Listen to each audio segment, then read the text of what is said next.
Hello guys, আসসালামু আলাইকুম। আশা করি সবাই ভালো আছেন। তো আজকে আপনাদের মাঝে হাজির হলাম নতুন একটা রেসিপি নিয়ে, বাদামের টানা। আপনার নিজ নিজ এলাকায় এটাকে কি নামে চেনেন অবশ্যই কমেন্টে জানিয়ে দিবেন। এই বাদামের টানাটা প্রস্তুত করার জন্য প্রথমে আমি চুলার উপরে দিয়ে দিলাম একটা তাওয়া, আর তাওয়ার মাঝে কিছু বাদাম, আর এটা আমি ভেজে নিলাম ভালো করে। সুন্দর একটা স্মেল বের হয়েছে, আর এই বাদামের কালার দেখেও বোঝা যাচ্ছে যে বাদামটা পারফেক্ট ভাবেই ভাজা হয়ে গেছে। এখন আমি এটা নামিয়ে নিলাম, ঠান্ডা হয়ে গেছে। এখন আমি এগুলা ছাড়িয়ে নিব, সবগুলা বাদাম আমি ছাড়িয়ে নিলাম। তার জন্য আমি একটা শিরা তৈরি করব। সেটা বানানোর জন্য চুলার উপরে একটা হাঁড়ি বসিয়ে দিলাম, আর এর মধ্যে 2 চামচ চিনি দিয়ে দিলাম, আর হাফ কাপ মতো পানি অ্যাড করলাম। আমার মনে হলো চিনিটা হয়তো অল্প হয়ে গেছে, তাই আর একটু পরিমাণ চিনি অ্যাড করলাম, আর অল্প একটু পানি। এখন এটা নেড়ে চেড়ে আমি একটা শিরার জন্য প্রস্তুত করব। ততক্ষণ পর্যন্ত এটাকে জাল দিব যতক্ষণ পর্যন্ত না পারফেক্ট একটা শিরা হচ্ছে।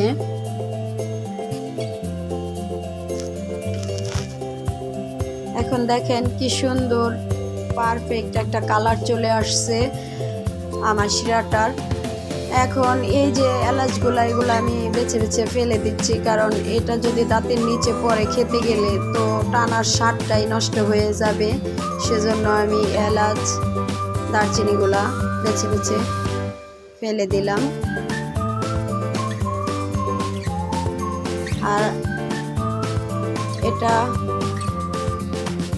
সুন্দরভাবে হয়ে গেছে, সেজন্য আমি এখন একটা স্টিলের প্লেটে নামিয়ে নেব, যেন একটা গোল শেপ আসে। এমন একটা গোল স্টিলের প্লেটে নামিয়ে নিচ্ছি।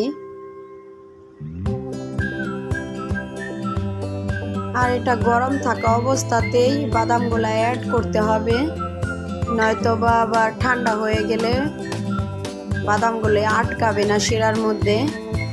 সেজন্য গরম থাকা অবস্থাতেই আমি বাদামগুলো এই শিরার মধ্যে দিয়ে দিলাম।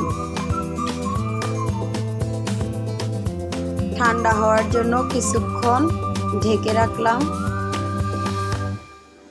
দেখুন, এটা এখন একদম পারফেক্ট হয়ে গেছে। আপনারা চাইলে বাসায় ট্রাই করতে পারেন।